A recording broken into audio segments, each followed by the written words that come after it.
Hey guys, and welcome back to my channel. So today we're still in Jamaica filming, and we wanted to talk about the whole Disney princess thing that is going on. So in case you haven't seen, I'm going to catch you up, but Planned Parenthood made a tweet about the kind of Disney princesses we need, which I'm going to read out now and put on the screen somewhere. We need a Disney princess who's had an abortion. We need a Disney princess who's pro-choice. We need a Disney princess who's an undocumented immigrant. We need a Disney princess who's actually a union worker. We need a Disney princess who's trans. Before we get into this, I wanted to talk about Planned Parenthood briefly. I've been asked before what my stance on Planned Parenthood is. I'm actually not against Planned Parenthood, and I just looked at their year in review of 2016 and 2017, which is the last one I found that is available now online. And I know that people usually associate Planned Parenthood with abortion, but that is in fact incorrect. So looking at the statistics of everything that Planned Parenthood does, only 3% is actually abortions, and the major things they actually do include STI testing and treatment, contraception, cancer screenings and prevention, and then there's abortion services as one of the smallest percentages of their role. So when we think of Planned Parenthood, people often don't like it because of the association with abortion, while Planned Parenthood really is just a clinic that does offer abortion, and it is for both men and women. I don't know why there's also a stereotype that it's mainly for women, which is not the case.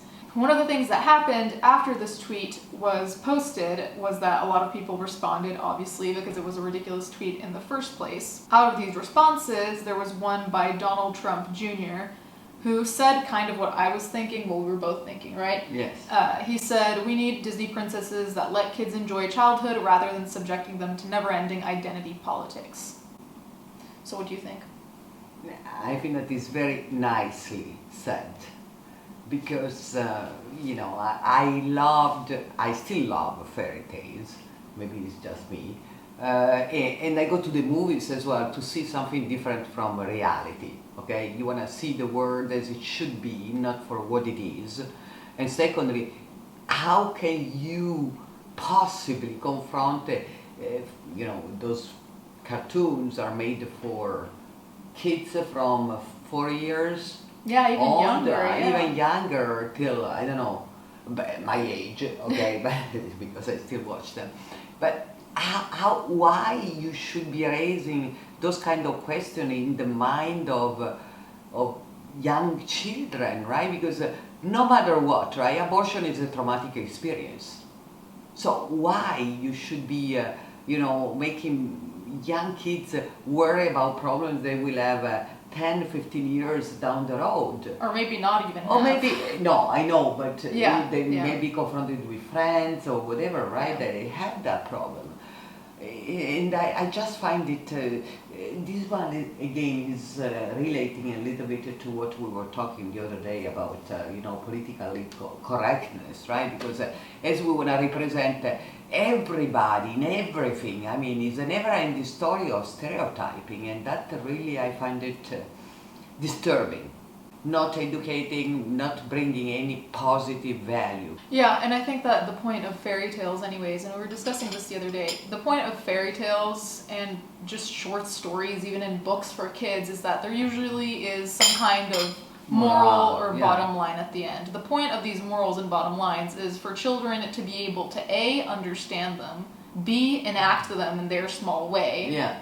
Absolutely. And C, carry those morals with them, potentially and hopefully, into their adult life, right?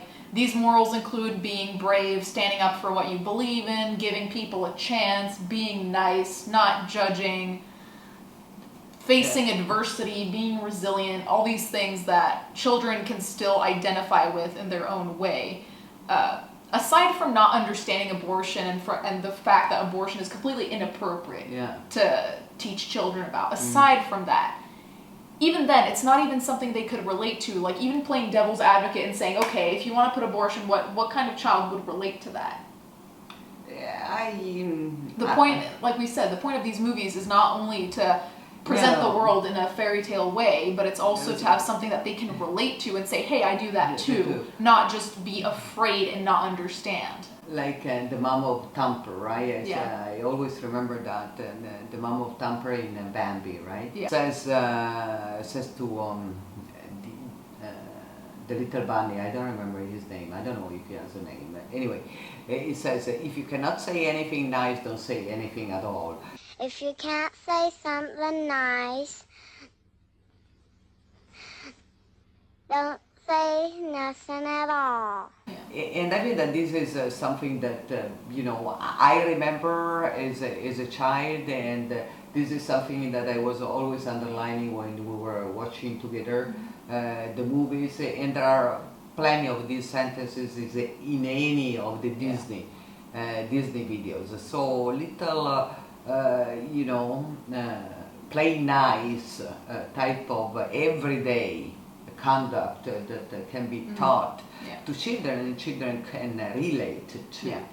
Yeah, and then I think that this whole question of having a Disney princess who is getting an abortion or an illegal immigrant or whatever it is, the thing is, none of these situations are ideal situations. I'm betting that if you ask anyone who's an illegal immigrant, they would rather be a legal immigrant. Yeah. Anyone who's getting an abortion, for the most part, would rather not be in the situation where they have to get an abortion. So it's portraying the most, it's not even reality, but the most unfortunate aspects of reality, which is the most sad part of it, which is another reason why it's inappropriate for children. Already we were talking about in Bambi, the fact that the mother dies that already is a harsh reality to face. So adding this extra stuff that children can understand, but even worse, take away any aspect of the fairy tale, just throw it out the window. What the fuck? Is useless. And another last question that came up in my mind when I read this tweet is, if you want a Disney princess who had an abortion, what kind of audience are we talking about here? Because like we said, most of the time these movies are catered to children. Now, as an adult, you can still watch it, but they are primarily made for children. So when you're saying that you want these realistic princesses, so now you're catering it to an adult audience, because they're the only ones who will understand it. They're the only ones who will understand the implications and the importance of what's happening. So if you want to have Disney princesses like that, you can make a completely different thing that's just for adults.